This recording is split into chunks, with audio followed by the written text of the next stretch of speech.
CH-184 आसमानी छिपकली भाग रही है। तुम्हें बहुत कुछ खाने की पड़ी है ना, तो ये लो फिर ये खा के दिखाओ, आरव ने गुस्से में कहा। उसने अपने हाथों में एक बहुत बड़ी फायर बॉल उठाई। पहले तो ये फायर बॉल बहुत छोटी थी, लेकिन जैसे ही आरव की बॉडी पर फायर फ्लेम्स आई और उसकी शक्ति इकट्ठी होने लगी, ये फायर बॉल फैलने लगी। इसकी साइज बढ़ती ही जा रही थी। ये लगभग एक बिल्डिंग जितनी बड़ी हो गई थी। ऐसा लग रहा था कि आरव अपने सिर पर एक उल्का पिंड उठाए हुए था। जैसे ही ये पूरी फायर बॉल बन गई, आरव ने इसे सीधा उस ब्लैक होल में फेंक दिया, क्योंकि वो ब्लैक होल सीधा उस आसमानी छिपकली के पेट तक जाता था। आरव के लिए उसके अंदर धमाका करवाना आसान था। उसकी फायर बॉल सीधा उस ब्लैक होल से अंदर जाने लगी। बाकी चीजें ब्लैक होल की शक्ति के सामने चूर चूर हो रही थी, लेकिन आरव की फायर बॉल के सामने इस ब्लैक होल की शक्ति भी कुछ नहीं थी। सिर्फ इतना ही नहीं, बल्कि वो आसमानी छिपकली बेवकूफों की तरह उस फायर बॉल को निगल भी रही थी। जब तक उसे समझ में आया कि उसने कितनी बड़ी गलती कर दी थी, तब तक बहुत देर हो चुकी थी और वो फायर बॉल उसके अंदर जा चुकी थी। बूम! उसके अंदर जाते ही वहां एक धमाके की आवाज आई। आसमानी छिपकली का पेट उसकी वजह से बड़ा होने लगा। उस धमाके के कारण वो बहुत दर्द में थी, इसलिए उसने तुरंत अपना मुंह खोल दिया ताकि थोड़ी गर्मी बाहर निकल सके। किस्मत से उसका पेट उसकी चमड़ी से भी मोटा था, वरना ऐसे धमाके से तो वो किसी भी कमांडर क्लास बीस्ट का पेट भी फट गया होता। आरव ने भी यही सोचा था कि इस हमले से वो आसमानी छिपकली मर जाएगी, लेकिन ऐसा नहीं हुआ था। आसमानी छिपकली के मुंह से फ्लेम्स निकल रही थी। वो दर्द के मारे चीख रही थी। वो बिल्डिंगों से टकरा रही थी। एक बार में वो सारी फ्लेम्स अपने मुंह से बाहर नहीं निकाल सकती थी। बाकी की मगर छिपकलियां और आदाताई छिपकलियां अपने लीडर को ऐसी हालत में देखकर जोर जोर से चीखने लगी और एक साथ आरव पर हमला करने लगी।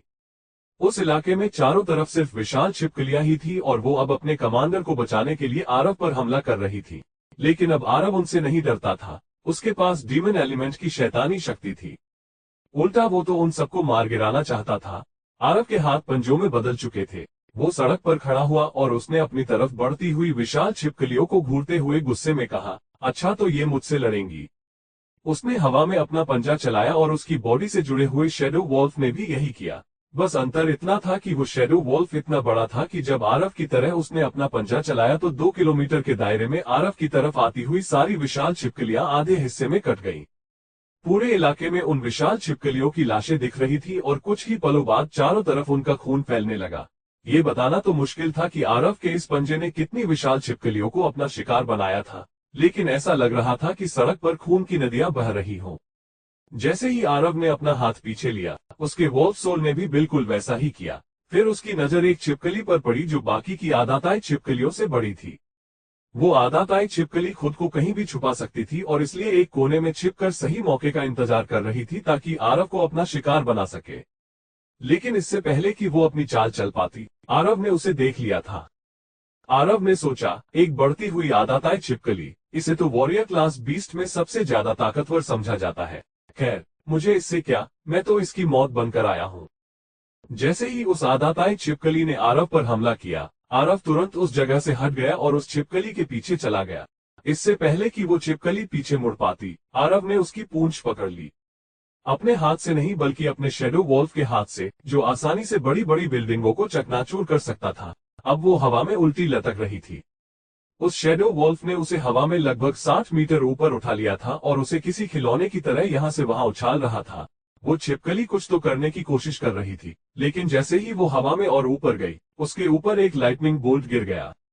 आरव के उस लाइटनिंग बोल्ट हमले ने छिपकली को ऊपर से नीचे तक काला कर दिया था। वो जमीन पर गिरने से पहले ही मर गई थी। आरव ने उसे बस एक हमले में मार दिया था। कुछ दूरी पर खड़े रुद्र की आंखें फटी की फटी रह गई थी। उस आदाताई छिपकली को वॉरियर क्लास में सबसे ताकतवर माना जाता था और आरव ने उसे अपने एक ही वार से मार गिराया था। रुद्र को अब समझ में आ रहा था कि ये मिलिट्री का कोई एक्सपेरिमेंट नहीं था, बल्कि मिलिट्री ने सच में एक शैतान बना दिया था। उस आदाताई छिपकली की लाश सीधा आकर आरव के सामने गिरी, लेकिन आरव ने उस पर कोई भी ध्यान नहीं दिया। वो उसके ऊपर कूदा और बाकी की विशाल छिपकलियों पर हमला करने लगा। आसमानी छिपकली की आंखें गुस्से से लाल हो गई थी। उसे समझ में नहीं आ रहा था कि एक पिद्दी सा इंसान इतना शक्तिशाली कैसे हो सकता था और वो उसके इलाके में कहां से आ गया था। वो आसमानी छिपकली एक बार फिर जोर से दहाड़ी, मानो अपनी सारी विशाल छिपकलियों की सेना को आवाज दे रही हो। अब तो चारों तरफ से विशाल छिपकलियां आ रही थी। सड़क पर पैर रखने की भी जगह नहीं बची थी। वो सब यहाँ अपनी कमांडर के बुलवाने पर आए थी। उन्होंने आरव को चारों तरफ से घेर लिया था, लेकिन आरव को उनसे बिल्कुल भी डर नहीं लग रहा था, बल्कि वो तो उल्टा मुस्कुरा रहा था। अचानक तभी आरव का काला पेंडेंट वाइब्रेट होने लगा। चिंता मत करो, ये सब तुम्हारे हैं, आरव ने जोर से गुर्राते हुए कहा। उसकी आवाज में साफ झलक रहा था कि वो उन सारी छिपकलियों को मारने के लिए कितना उतावला था। आरव पर हमला करने के लिए चारों तरफ से मगर छिपकलियां आ रही थी और उन्हें लीड कर रही थी। देखा जाए तो ऐसा लग रहा था कि वहां विशाल छिपकलियों की पूरी एक सेना थी, जो उस पिद्दी से इंसान यानी कि आरव से युद्ध करना चाहती थी। उन सब की कमांडर आसमानी छिपकली एक टूटे हुए शॉपिंग मॉल पर खड़ी हुई थी और उन्हें ऑर्डर दे रही थी। वो खुद की जान बचाने के लिए कुछ भी कर सकती थी। आरव ने इन सारी विशाल छिपकलियों के उस पार खड़ी आसमानी छिपकली को देखा और उस जगह को देखा जो शहर के सबसे चहल पहल वाले इलाकों में से हुआ करती थी। ये तो वो जानता था कि उस आसमानी छिपकली की चमड़ी बहुत मोटी थी, लेकिन उसे ये समझ में नहीं आ रहा था कि इतने खतरनाक फेयरी फिस्ट के हमले के बाद भी उसे आखिर कुछ हुआ क्यों नहीं था। आरव तो ये तक सोचने लगा था कि कहीं उस छिपकली का पेट पत्थर का तो नहीं बना था, जो वो सब कुछ निगलती जा रही थी। अब तो आरव को गुस्सा आ रहा था। उस आसमानी छिपकली ने विशाल छिपकलियों की पूरी एक सेना उसके सामने खड़ी कर दी थी। आरव उस आसमानी छिपकली से लड़ना चाहता था, उसकी इस चींटियों की सेना से नहीं। वो सब शैतान में बदल चुके आरव के सामने कुछ भी नहीं थे। इनसे लड़कर तो सिर्फ उसका वक्त ही बर्बाद होता। शेडो वोल्फ अपना कमाल दिखाओ, आरव ने अपनी बदली हुई आवाज में कहा। आरव ने जैसे ही अपने हाथ फैलाए, आरव के पीछे जो उसकी सोल शेडो थी, वो कई हिस्सों में टूटने लगी और उसमें से कई सारे शेडो वॉल्स बाहर आने लगे। आरव के एक इशारे पर ये सारे वॉल्स सड़क पर दौड़ गए। ये शेडो वॉल्स जहां जहां भी जा रहे थे, सोल शेडो की शक्ति और अपने पंजों से सारी विशाल छिपकलियों को मारते जा रहे थे। उन सारी विशाल छिपकलियों के सिर से पैर तक आधे टुकड़े हो गए थे। उन शेडो वॉल्स ने कुछ विशाल छिपकलियों के गले काट दिए थे तो कुछ के सीने चीर दिए थे। कुछ विशाल छिपकलियों को तो इतने बार पंजे लगे थे कि उनके टुकड़े टुकड़े हो गए थे। पूरी सड़क खून से लथपथ हो गई थी। चारों तरफ उन विशाल छिपकलियों के टूटे हुए हाथ पैर पड़े हुए थे। दूर दूर तक कोई भी विशाल छिपकली जिंदा नहीं दिख रही थी। आरव के शेडो वॉल्स तो किसी डेथ मशीन की तरह थे। कितनी भी ताकतवर छिपकली हो, उन्होंने सबको मार गिराया था। उन सर्वेंट क्लास छिपकलियों के पास तो आरव के शेडो वॉल्फ से बचने की कोई गुंजाइश ही नहीं थी। कई छिपकलियां तो उनसे छिपने की कोशिश भी कर रही थी ताकि आरव के शेडो वॉल्फ्स उनके पास से उन्हें बिना देखे ही निकल जाएं और वो बच जाएं। लेकिन ऐसा नहीं होना था। शेडो वॉल्फ्स बहुत होशियार थे और गिन गिन कर विशाल छिपकलियों को मार रहे थे। आरव को बहुत अच्छे से याद था जब उसने पहली बार डीमन बीस्ट की क्रूरता और उनकी बेरहमी देखी थी। तब वो उनके सामने कुछ भी नहीं था, लेकिन अब सब कुछ बदल चुका था। वो डीमन बीस्ट उसके लिए चींटियों की तरह थे, जिन्हें वो आसानी से मसल सकता था, और देखा जाए तो वो सारे बीस्ट अपनी कमांडर को बचाने के लिए अपनी जान कुर्बान कर रहे थे। उस आसमानी छिपकली को उन सर्वेंट क्लास विशाल छिपकलियों के मरने या जीने से कोई भी फर्क नहीं पड़ता था। अगर सच कहा जाए तो वो आसमानी छिपकली अपने से छोटी कई छिपकलियों को मौत के घाट उतार कर ही कमांडर क्लास तक पहुंची थी। इसलिए अगर उन सारी विशाल छिपकलियों का झुंड मर भी जाता तो भी उसे कोई फर्क नहीं पड़ता। सभी विशाल छिपकलियां आरव की तरफ बढ़ती जा रही थी, लेकिन उसे उन पर खुद हमला करने की कोई भी जरूरत नहीं थी। उसके शेडो वॉल्फ्स उन सारी छिपकलियों को अच्छा खासा मजा चखा रहे थे। जब भी शेडो वॉल्फ्स अपने पंजों से वार करते थे तो सड़क पर ढेर सारा खून फैल जाता था और कई छिपकलियों की लाशों के ढेर लग जाते थे। इसी दौरान उन सारी छिपकलियों के सोल रेमिनेंट्स आरव के काले पेंडेंट में इकट्ठे होते जा रहे थे। आज तो उस काले पेंडेंट का सबसे अच्छा दिन था। वो लगातार वाइब्रेट कर रहा था, एक खुशी से उछलते हुए बच्चे की तरह। वो लगातार अपने अंदर सोल रेमिनेंट्स खींचता ही जा रहा था और फिर भी उसकी भूख नहीं मिट रही थी। चाहे वो किसी सर्वेंट क्लास बीस्ट का सोल रेमिनेंट हो या फिर बीच बीच में आने वाले इक्का दुक्का सोल एसेंस, वो सब कुछ अपने अंदर समाता जा रहा था।